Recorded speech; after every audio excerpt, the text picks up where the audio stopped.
This is Argyle Gardens, and boy, do I have some stories for you.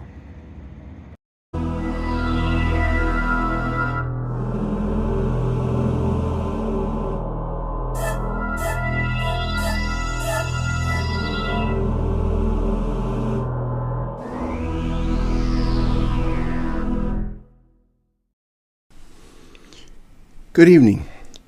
I am Anatoly Anatolisova, and this is Patriots Must Rise. As the intro suggested, I'm going to tell you some stories about things that happen in some very liberally run projects for transitional housing. Some of it can't really be prevented by the administration, but most of it has to do with just bad management. And for instance, because these projects happen to be built intentionally for transitional housing, there wasn't a whole lot of money put into the construction. They're only 3 years old,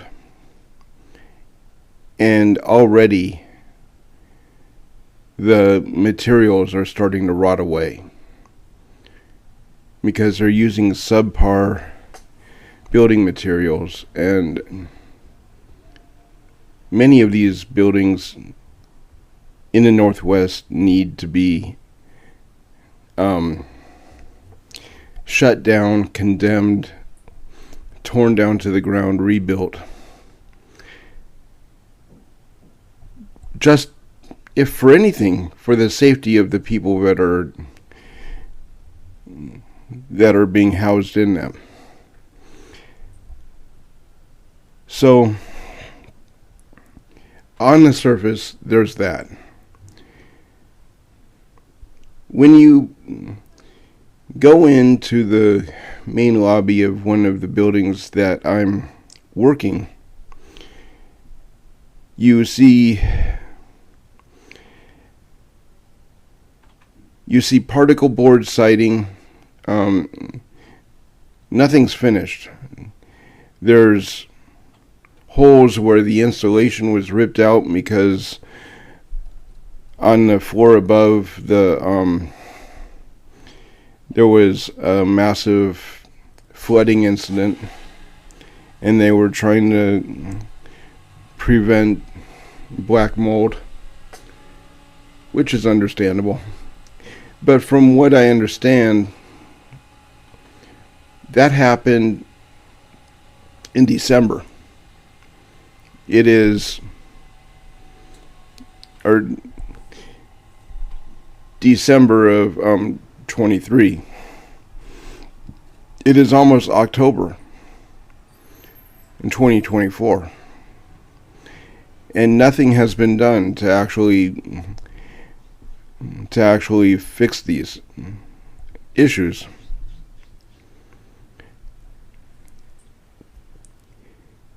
Then you have the residents themselves. Now, of course, somebody that's been living on the street for a decade is going to have a lot of baggage that he or she comes in with.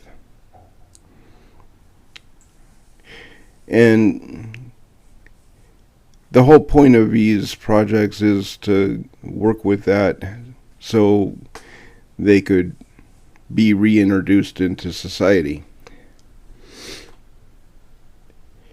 So that has to be understood. But over an incident, or over $8 that was loaned out to somebody, one of the residents decided to threaten to bashed the boyfriend's head in with a rebar enforced cane. Now, I've picked up this cane. It is substantial. It is heavy. He managed to stuff 2 bars of rebar into the main shaft so it can withstand a hit.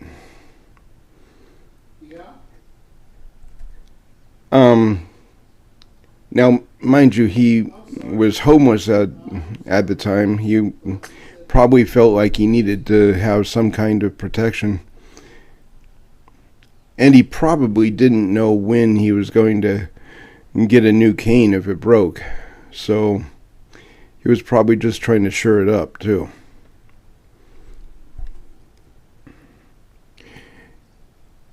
But this is where the management comes in.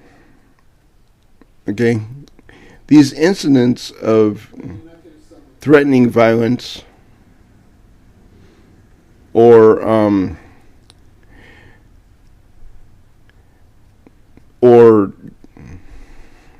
just flat out striking somebody get overlooked. Looked the other way. Because, and I believe this is true, I can't verify it, so I need to say this. Basically, for every head that happens to be on their property, living on their property, they're getting more money subsidized by the government. So they don't want to evict these people, even for legitimate reasons, because it affects them financially. As their security guard, I'm seeing it as not a potential threat. It is a clear and present danger that this particular individual will go off on somebody and somebody will probably die.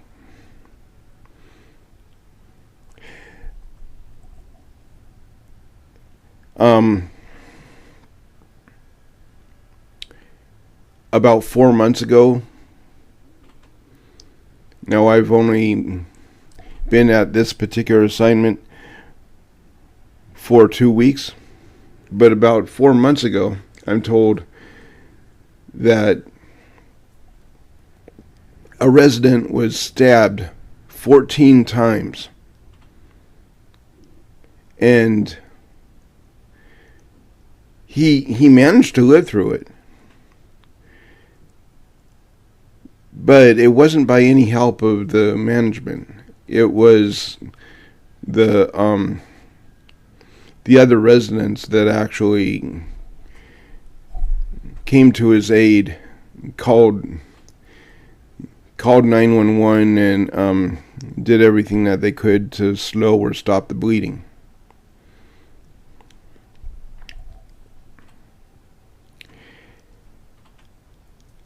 The person that stabbed the guy 14 times is still the guy's neighbor.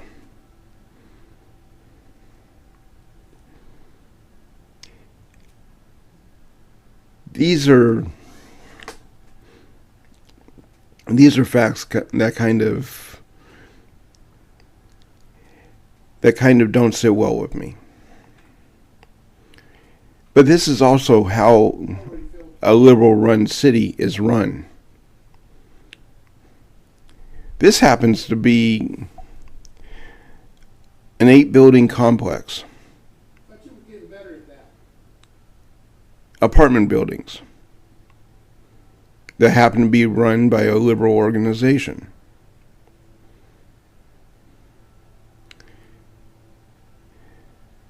But you can look around Portland, Oregon, Seattle, Washington, Chicago. See all the garbage on the street. See the tent cities and the lack of jobs.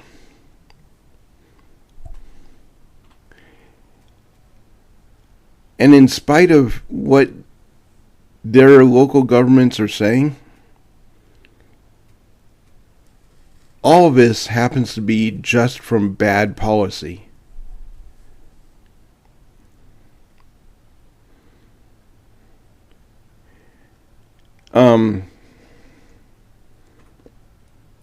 The money's not going toward city infrastructure, so you don't have the funding for garbage pickups. The money's not going toward the police. So they just continue.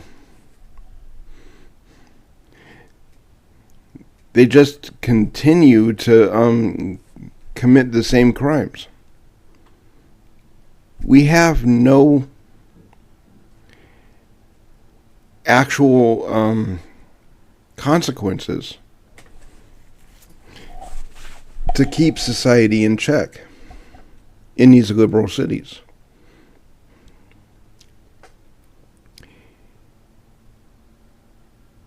It's not the easiest thing to say that one side is better than the other. But like I've said time and time before,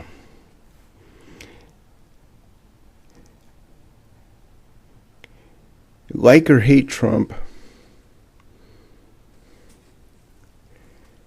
when he was president from 2016 to 2020,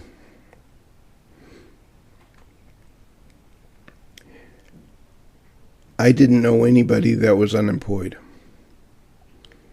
The wages were higher than I had ever seen. And I'm 50 years old.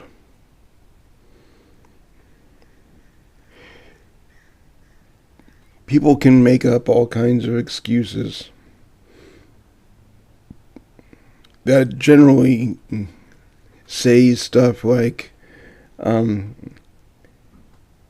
his personality rubs me wrong or whatever.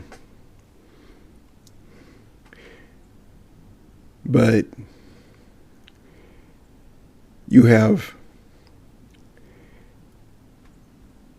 the failure of the Biden-Harris administration for 4 years.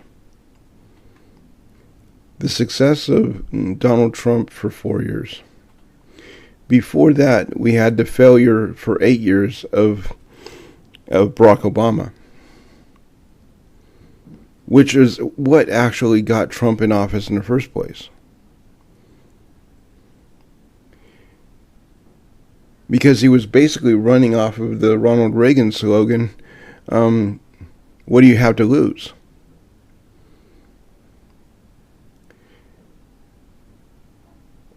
Well, what do you have to lose? Okay. Stabbed 14 times in a night, wondering if you're going to even be discovered in time to get to the hospital. That's what you have to lose.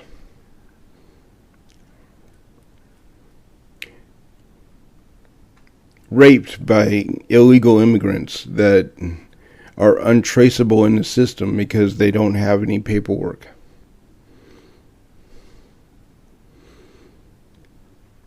Wondering if you're going to be home one day or come home one day and have an entire family living in your house squatting and not being able to do anything about it because the liberal city doesn't actually have any legitimate way to fight that kind of crime. Seems like a lot to lose. But I think it would be worth losing. Don't you? I'm Anatoly Anatolisova, and this is Patriots Must Rise. One last thing. This is a completely crowdfunded podcast, and as everybody knows, money gets really tight, especially in the idiocracy of Bidenomics. I could just see what the economy would look like under the retardation of Kamala Harris. But the point being, in the upper right hand corner there's a QR code that is a gateway to ways that you can donate to the podcast, and any help would definitely be appreciated. Thank you.